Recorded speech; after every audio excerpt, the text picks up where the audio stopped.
It's 2016 all over again with Hillary losing. Kamala Harris. History is repeating itself. We'll get to their giant, massive scream fest. Welcome to John Mike Keene. First, here's some heated argument on CNN.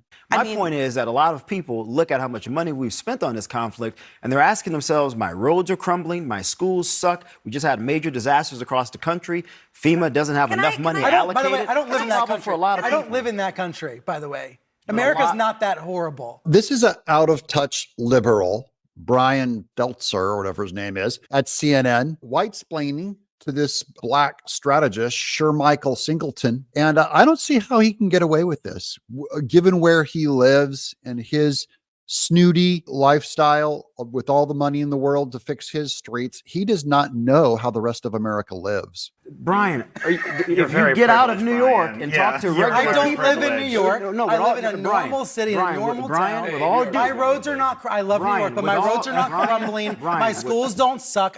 Now, he's making a case just because my schools don't suck and my roads aren't crumbling. There's not a problem. Big issue is the question of the confidence that Democrats have. We went into the weekend, last weekend, a week ago, with Democrats feeling really worried. And because of the developments over the weekend and into the early part of the week and through most of this week, I would say Democrats felt a lot better. They felt energized. And part of that is the Fox interview was, I believe people mischaracterize it, Republican spin for the most part, in saying the Fox interview was intended to simply rev up the base. Just don't believe that. It was intended to rev up the base and to reach undecided voters, more moderate, including some Republicans. I don't know if it achieved the second thing. It certainly achieved the first. And part of why Democrats were feeling better in the middle of the week was because the base was revved up. And when the base revs up, the blue echo chamber says she's doing great. She fought with Bret Baier. She's doing these podcasts. She's out on the stump. Her performance level, as we saw this morning, the clips we showed, is better. And so they were feeling better. It swung back a little bit tonight. The roads are crumbling and the schools do suck. Who's right?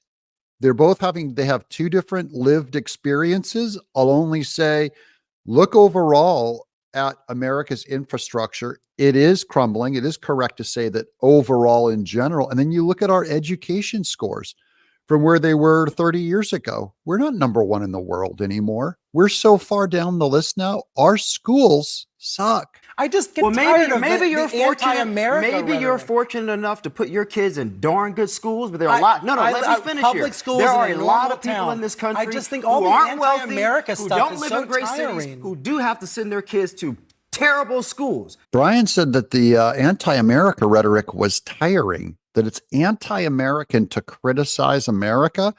Where was he at when Trump was in office with that, going, hey, guys, it is anti-American to just bring out the negative about Trump and America and to say that we need change? Where's this guy at? He's defending Kamala now that America's doing fine. Does everyone feel fine? I just get tired of you're fortunate enough to put your kids in darn good schools, but there are a lot. Let me finish public schools There are in a a lot normal of people town. in this country I just think all who the aren't wealthy, anti-America who stuff don't is live so in great cities, tiring. who do have to send their kids to terrible schools. And this is ironic too. This is a black man telling a white man, and he's going, we have to send our kids to terrible schools. And the Republican answer to that is great. We want vouchers where the money goes with the kid instead of pinned into a school, because that allows them to compete. It allows them to innovate. It allows the parent and the child to have the freedom to go. They can go create a charter school. They can give it to homeschooling. This is where the argument has taken us, to some rich New York CNN host bickering with this man with a different idea that one is defending the schools, which have terrible scores. But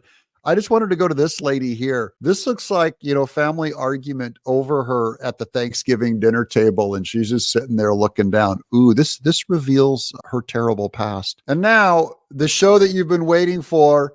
This is proof that Kamala Harris is the same as Hillary Clinton in 2016. I'm sick and tired of the negative, dark, divisive, dangerous vision and behavior of people who support Donald Trump. It's time. This is like when we go to our liberal aunt's house for Thanksgiving. This is what the Thanksgiving dinner table is like. And the main reason I believe it swung back, or not the main reason, a main reason, is an ad from Bob Casey, the Democratic incumbent senator in Pennsylvania, whose polling lead over Dave McCormick, his Republican challenger, has tightened according to almost every public poll and private polling, which shows the race almost a dead even. And Bob Casey, like all incumbents, is interested in Kamala Harris winning, but he's interested in saving his job. And I think Republicans are making a very big deal about this ad. You'll see why in a moment.